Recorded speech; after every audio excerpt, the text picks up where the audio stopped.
Good, right on. You feel rested? Yeah. Why do you feel rested today? What's happened since we've been on here last? We've had a baby. Wait, did we do it since we've had a baby? We have not done it since then. We have a baby, and she is 2 months old now. Yep. Her name is Eden. So we're sleeping pretty well through the night. Right now I have the baby is sleeping upstairs. We have 2 children playing behind this door, and we are hoping that we could get through this. Just us. That's the hope. No guarantees. That is the hope. Yeah. And John and Vicky, the reason we've taken over again is that they are gone. Whenever they go on vacation, we swoop in. So I don't even know if I would call it a vacation. If you want to keep them in your thoughts and prayers right now, their son is getting surgery in Toronto, so I don't know why you would call that a vacation. Well, they're calling it a bit of a vacation rolled into one because they're excited to not be in Ottawa and go and play in Toronto. Listen, I guess when you bring your scooters, it becomes a vacation. Yeah. But anyways, they are in Toronto for the next week as their son is undergoing surgery. So keep them in your thoughts and prayers for that. Yeah. So what do we got today? It's called Accepting Love. So I'm going to read it. It's a long one today. Yeah. Go for it. Okay. Many of us have worked too hard to make relationships work. Sometimes those relationships didn't have a chance because the other person was unavailable or refused to participate. To compensate for the other person's unavailability, we worked too hard. We may have done all or most of the work. This may mask the situation for a while, but we usually get tired. Then, when we stop doing all the work, we notice there is no relationship, or we're so tired we don't care. Doing all the work in a relationship is not loving, giving, or caring. It is self-defeating and relationship-defeating. It creates the illusion of a relationship when, in fact, there may be no relationship. It enables the other person to be irresponsible for his or her share. Because this does not meet our needs, or because that does not meet our needs, we ultimately feel victimized. In our best relationships, we all have temporary periods where one person participates more than the other. This is normal, but as a permanent way of participating in a relationship, it leaves us feeling tired, worn out, needy, and angry. We can learn to participate a reasonable amount, then let the relationship find its own life. Are we doing all the calling? Are we doing all the initiating? Are we doing all the giving? Are we the one talking about feelings and striving for intimacy? Are we doing all the waiting, the hoping, the work? We can let go. If the relationship is meant to be, it will be, and it will become what it is meant to be. We do not help the process by trying to control it. We do not help ourselves, the other person, or the relationship by trying to force it or by doing all the work. Let it be. Wait and see. Stop worrying about making it happen. See what happens and strive to understand if that is what you want. And the prayer for today is, today I will stop doing all the work in my relationships. I will give myself and the other person the gift of requiring both people to participate. I will accept the natural level my relationships reach when I do my share and allow the other person to choose what his or her share will be. I can trust my relationships to reach their own level. I do not need to do all the work. I need only do my share. Yeah. How do you feel about that? Oh. Is that ringing any bells? Is that setting anything off? Yes. That describes me, I think, to a T. I think often, because I'm an extrovert, I love people and doing things with people. And the problem is that I feel I do all the work often. And so I get really excited with new relationships and people. And then the problem is that, yeah, sometimes I get too excited. I do all the work and then I get frustrated. And then what I do is what I've done is I put relationships to the test. So then I see, does this person even really want to be friends with me? And so I let it breathe a little bit and then see if the other person contacts me. And if they don't, I just let it drift away. Do you think that that's part of you creating chaos too, though? that it's like, I'm going to put you to the test and I'm going to see if you're for real about this, if you're as for real as I am. And then when you step back, that actually creates division, like because you're testing someone. Perhaps, like, yeah, I think that's the hardest thing with, like, you know, as we've talked about codependency here, obviously, and chaos creating and all that stuff, is that, yeah, it's not intentional. It's not, you know, ill-spirited, but for sure, yeah. No. I don't think that there's like I don't think that it's like you're intentionally trying to do something. Right. I don't think you're actually trying to create harm, but it's like, I wonder if that's the byproduct of what your mind is actually telling you, or kind of making you, I'm just going to test this person actually. And it's like, you might have the right motive to be like, it's like, is this something I want to invest in? Right. But is that actually right? And I think the problem is the forefront of it is that it's like, I do all the work. I try to make everything happen. I'm looking for something, and and I have expectation perhaps on someone that they didn't even agree to those expectations. And so I think that's unfair. Yeah. It's interesting, like, even just from the title, the first thing I thought of is, like, when it comes to like accepting love, is I just came at it from the other standpoint of like, I always found it difficult to accept love from other people, you know, or it's like, even think about like gifts, you know, like, it's like, I don't mind giving a gift, but it's like, if someone wants to give me a gift, there's something that feels weird about that. And it's the same thing where, like, you have problems accepting gifts from people, like, you feel guilty or something, or I don't think as much anymore. But I remember there was a point that it's like, it would feel weird if someone actually wanted to be like, I just want to bless you with this. Or it's like, or we just want to love, you know, like, I want to love on you and do all these things for you. And it's like, it just feels weird because I'm trained almost. I've trained myself to take care of myself and all of my needs and everything. It's like, I don't need anyone else. I just need me, because I'll make everything happen. Or I have this illusion that I'll make everything happen. Yeah. But then really what happens is, I kind of push people like you away, and I keep you at an arm's length. And then that creates this deeper, or this wider gap, that it's like, all of a sudden you're like, love me, like all these things, you know, of like, that you're pushing forward more in the relationship this way. And then I'm pushing further back. And so that's how you're seeing it in our relationship specifically? Yeah. Should I have been talking about our relationship? Yes, that's great. That is great ammunition for this. Yeah. Yeah.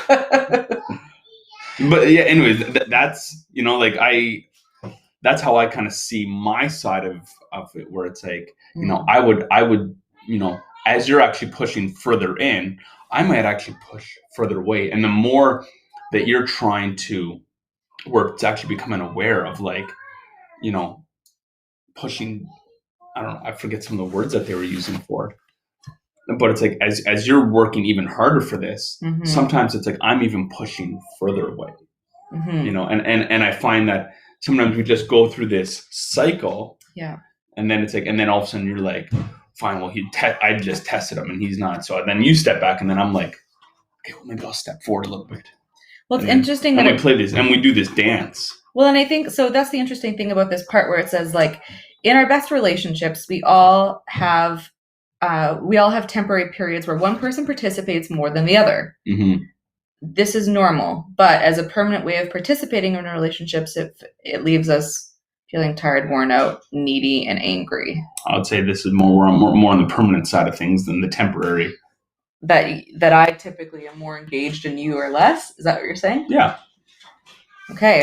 Man, that sucks. Like, oh, hold on. What? Am I hitting you with some brand new news? No. I think it's just like, it's, you know, But if you're to look at the course of our relationship together over the past, you know, 13 years, do you think this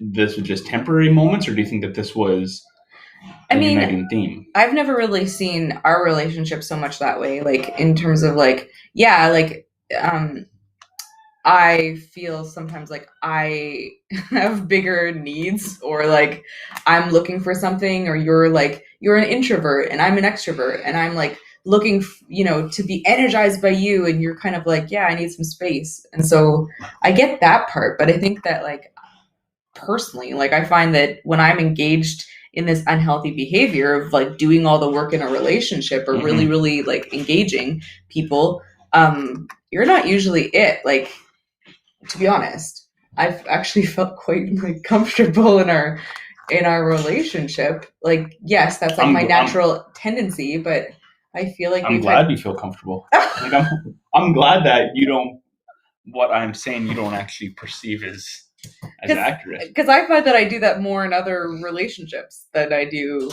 with you. Mm-hmm. Cool. So so yes. Where do you find yourself now then? With you and I, or with other people? Yeah. So where are we? Are we okay? This is what I always ask Josh, especially at the beginning of our relationship. I don't know if we're okay. Are we okay? And he's like, stop it. We're okay. I'm like, okay, I can feel like we're okay then. Sorry. So where do you find yourself now with this reading today? Do you find that this is accurate in some of your relationships now, or do you find that it's like you're like, or do you find that this is actually something that you've noticed before and you've started to address, or do you feel like, or is it easy for this to get pulled back in, or?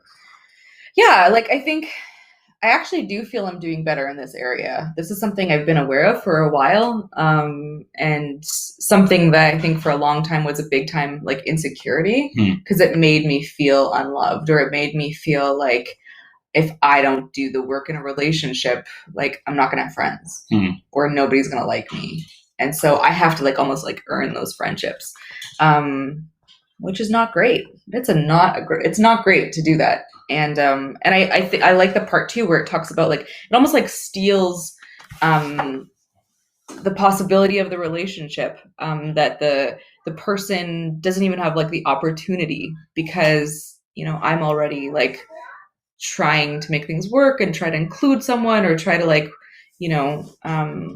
reach out a ton, and then I end up feeling crappy about it and I drift away. So well, it's also interesting when it says it's like, that it's like if the relationship is meant to be, whatever will be, but it's like we don't actually help the process by trying to control it. And it's like we don't actually help the relationship, we don't help the other person, we don't actually help ourselves.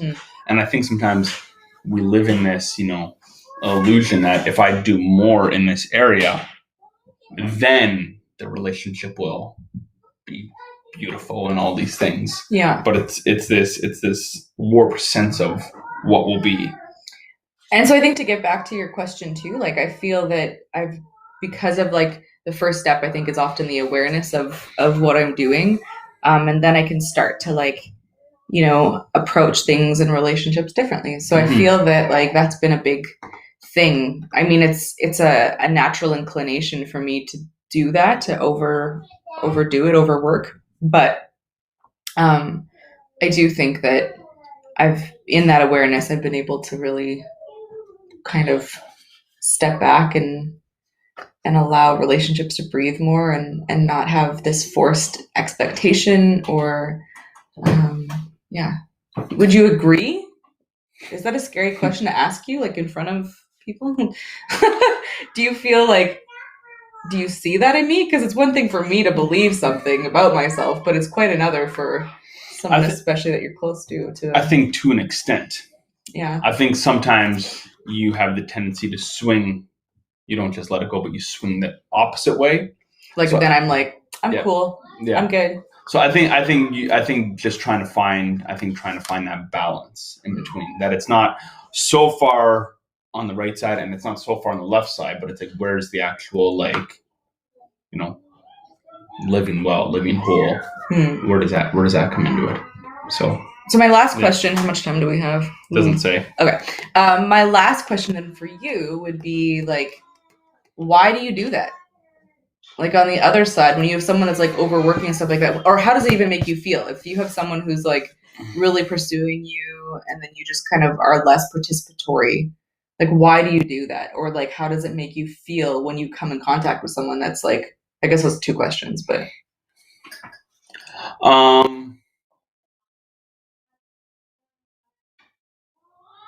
probably going into some deep psychological stuff there. That when I was 2 years old, but it's like no, I think that it's like maybe from an early age, I probably learned, how to take care of myself, or it's like that, through perceiving different events in life, it's like that this is how I have to comfort myself, or this is how I need to, get certain feelings, and here's how to get those things met. And I think that, so, I would say that probably just sticks with me, into destructive behaviors and patterns. But it's like in doing that, it's like, it's just the natural thing from an early age to kind of push away and stick to myself. Does that make sense? Yeah. And how does it make you feel when someone, like, do you feel uncomfortable when someone does that, or are you just so inclined to, like, I think there was a point that I would have felt uncomfortable. Yeah. Now, not anymore. Okay. I don't think so anymore. Yeah, I don't believe so anymore. So, yeah. Anyways, today is Fun Day. What do they call it? Monday Fun Day? Fun Day Monday? Sure. They do a draw every Monday. That's not happening. No, we'll let them do it tomorrow. We have no names. I have no idea how they do it. No. So we have no prizes. We have no prizes. We have booch. We always have booch. Yeah. But anyways, we will let them carry that on whenever they are back, but that will not come from us. So other than that, as if our kids didn't interrupt us. Man, it's beautiful from what the last couple of times were when we were on here. So should we get them out? No. Okay. Anyways, you guys stay safe. Any closing thoughts? Anything? Get outside and enjoy the amazing weather. It's so beautiful in Ottawa today. I don't know what it's like where everyone else is, but we're gonna soak it up. Winter's coming and it's beautiful. So yeah. Right on. Well, you guys have a good day there. Stay blessed, stay safe, and we will talk to you guys soon. Take care. Bye.